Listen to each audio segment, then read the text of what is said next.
16 տարին լրացած բոլոր քաղաքացիների համար նույնականացման քարտ ունենալը պետք է դառնա պարտադիր։ Ներքին գործերի նախարարի խոսքով առաջարկվող փոփոխությունը ոչ միայն կհեշտացնի հանրային ծառայություններից օգտվելը, այլև կարևոր քայլ կլինի Եվրոպական միության հետ վիզաների ազատականացման ճանապարհին։ Նախ երբ որ Եվրոպական միությունը երկխոսություն է վարում տարբեր պետությունների հետ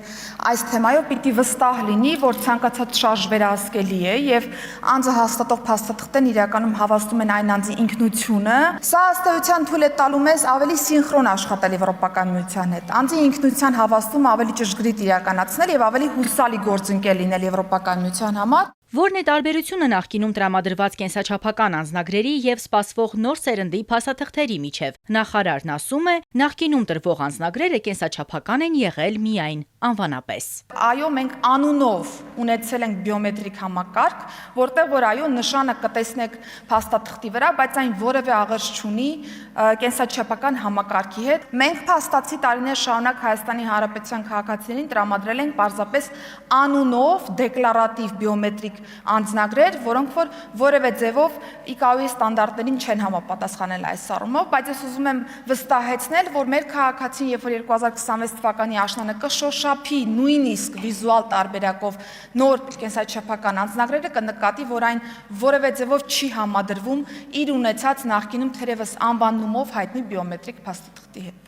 Արտահերթ նիստի օրակարգի հաջորդ հարցը վերաբերում էր զինվորական ծառայությանը։ Պաշտպանության նախարարությունն առաջարկում է թեթևացնել 2020-ից 2023 թվականներին Արցախից բռնի տեղահանվածների բեռը։ Բանն այն է, որ նրանցից շատերը չունեն զինվորական ծառայությունը հաստատող փաստաթղթեր, ինչի պատճառով խնդիրներ էին առաջանում Հայաստանի քաղաքացիություն ստանալու գործընթացում։ Այսինքն 20 թվականի 44-օրյա պատերազմից հետո, 23 թվականի Արցախի հայաթափումից հետո Հայաստան տեղափոխված արցախցի երիտասարդները այն կարգավորումը, որ պարոն Սարգսյանը նախագծով կար, քաղաքացիությունից հետո կամ ծառայում են կամ փողով էին ազատվում, իրենց վրա չի տարածվում։ Այսինքն իրենք ստանում են քաղաքացիություն եւ Շնորհակալություն։ Երկրորդ հարցի պատասխանը ձեր հարցում արդեն կար, բնականաբար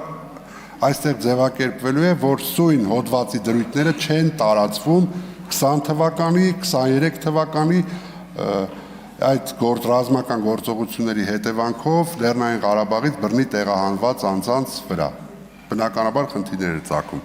Արտաքին գործերի նախարարը ներկայացրեց դիվանագիտական ծառայության մասին օրենքի փոփոխության նախագիծը։ Առաջարկվում է ներդնել դիվանագիտական գրասենյակների ինստիտուտ, ինչը կթույլատրի ունենալ ներկայացություն այն պետություններում, որտեղ դեսպանատուն բացելը նպատակահարմար չէ։ Նախագծով սահմանափակվում են նաև դեսպանների պաշտոնավարման ժամկետները։ Մեկ երկրում առավելագույնը 5 տարի, իսկ անընդմեջ առաքելությունների դեպքում ընդհանուր 8 տարի։ Փոփոխությունները վերաբերում են նաև դիվանագետների վարձատրության կարգավորմանը։ Արտահերթի օրակարգում ներառված բոլոր 6 օրենսդրական նախագծերը քվեարկությամբ ընդունվեցին։ Գոհար Վարդանյան, Էպիկենտրոնի համար։